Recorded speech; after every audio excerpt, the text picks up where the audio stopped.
831, 98.7 WFGR. It's 24 degrees. Your WZZM 13 on target forecast is calling for a bit of a greasy afternoon commute. We could see 1 to 3 inches of snow. Greasy? Greasy Okay. roads out there. Just Watch out. double check. It's greasy.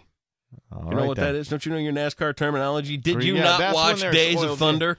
Yes. All right, then. I did. I love Days of Thunder. That was a Straighten great up movie. and fly right. It's like Top Gun with race cars. They were the same formula. They really Pretty were. much, yeah. But anyway, it's going to be slick this afternoon, chances are. So 1 to 3 inches of snow. Give yourself a little extra time on your way home. Besides, it's Friday in the middle of a holiday week. If you Exactly. are working, leave at noon. Don't tell anybody you left. They'll go, hey, where's Bob? What happened to Bob? Hey, where'd Bob go? Nobody knows. Bob took off for home because he was smart. Which we Oh, should do, my too. God. We should just leave right now. You think? What are they going to do? Here. Let's leave the mics on. Why not? Let's Yeah, go. can we go home? Bad part is God. here at our workplace, you got to walk right past the boss's office on your way out the door. You think they- I try to like jog past there, and I keep my eyes straight ahead just in case he's faced Right. towards the door. Right. Because you can never get if you look like you're focused. It's always good also to have something in your hand. Right. Look busy. Yeah, look. I used to do this all the time. My first radio job. Yep. Always, because I didn't want to have extra work towards the end of the week, Oh, especially. no. Always have a little piece of paper and look confused. That's key. You gotta look confused or annoyed. What I think is a good idea and what we should start talking about is, you go way down to the end of the hall through the sales office and everything. Right. Those sales managers have got some nice offices down there with nice windows Mm-hmm. and, spacious. They've got couches and all that kind of stuff. To me, if I were the general manager, I'd want those offices with the windows and all that stuff. No question. If I were Russ, I'd be like going, hey, sales manager, beat it, because I want this office. And when that would get us off the hook, because, who cares if some sales manager's sitting there looking at you? Whatever. But, if we got to walk right past Russ's thing, that's inconvenient.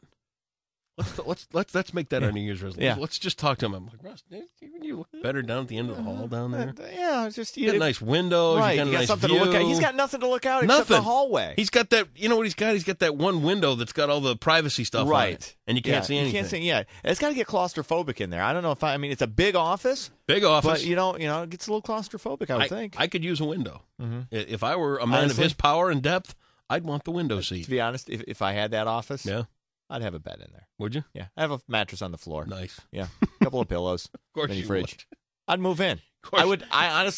I would move into that office. Well, Russ has gotten past his stage where he gets hammered at the Bob and then needs a place to crash real quick, right next door. Whereas you haven't quite made it there okay, yet, come on, which is fine. stop. But no, that Russ, if you're listening, I wouldn't let those dimwits down at the end of the hall have those nice offices. That's not. Yeah.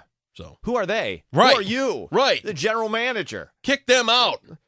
Exactly. There's a hierarchy. Hey, you know what? There's plenty Top of cubicles. the totem pole. There's There plenty you of go. cubicles for the sales guys. Exactly. Fix that problem All for right. Russ right there, didn't we? All right. Thank you. Sounds like a plan. Okay, sports. Yep. Should we do it? Let's do it. Pistons back in action tonight at the Palace as they host the Miami Heat. Detroit's coming off a 126-119 double OT loss to Atlanta on Wednesday, while Miami has won their last 6. Guard Rodney Stuckey is listed as questionable tonight against the Heat with a left ankle sprain. Oakland University opened Summit League play with a 73-63 loss to Western Illinois last night on the road. Lions wide receiver Calvin Johnson returned to practice yesterday after resting a sore knee on Wednesday.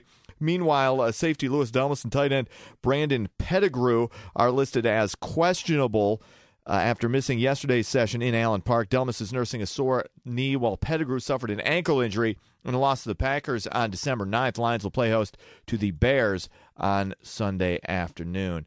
And I kind of glossed over the story yesterday. Former Detroit Lions offensive tackle Lomas Brown did a dumb thing secretly 18 years ago and then did a dumb thing publicly a few days ago by admitting it. That on November 6, 1994, during a loss to Green Bay, Brown gave the man he was blocking a free shot at quarterback Scott Mitchell. Doing that in 1994 was stupid. Admitting it again in 2012 was even dumber. What do you mean? This is what happened. Lomas Brown was co-hosting, I believe it was First Take on ESPN. He's talking about back when he was with the Lions, Scott Mitchell, Lions quarterback, much maligned over the years in Detroit. Okay. Had thrown 3 interceptions in this game. Okay. Lomas got pissed. He's like, this guy's killing us. He's killing us. So he's like, I got to get this guy. I got to get him out of the game. So he lets the defensive, I can't remember who the defensive end was, get past him. He nails Scott Mitchell. Mitchell breaks his hand. Oh. And he's out for the rest of the season. Wow. And he just admitted. Now, he was talking about this. Honestly, it would have been one thing if he would have been talking about saying, you know what, I did this thing 18 years ago. I'm really sorry. He was just kind of making light of it. Kind of like me and the DUI stuff. Yeah, but no.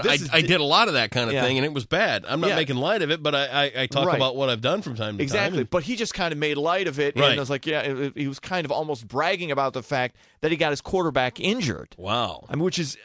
that to me is a fireable offense. If you're on ESPN, you do that. I mean, it's one thing to do. It's even dumber to admit that you did it. Right. Or if you did it, apologize for it. Yeah. And now he's since to me, his apology is coming too late now. Of course. I mean, I actually heard Scott Mitchell on a sports talk show the other day, and he was. I mean, this happened 18 years ago. Yeah. And he was really, really upset. It's like, you're screwing with my livelihood. You're screwing with my family, my health. I mean, and keep in mind, people forget about this. Lomas Brown, this was 3 years after his teammate Mike Utley was paralyzed during a game.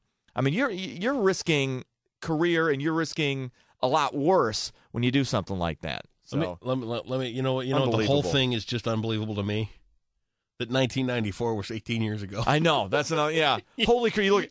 That was 18 years. You're sitting here rattling off all this crap, and I'm just hung up on the fact going. 1994. Some kid was born then and can now legally buy cigarettes and almost buy a beer in Canada. Holy crap! Sports is brought to you by Garmin. Drive with good cheer. Nuvi is here this holiday gift giving season. Give a Garmin. That's sports on 98.7 WFGR.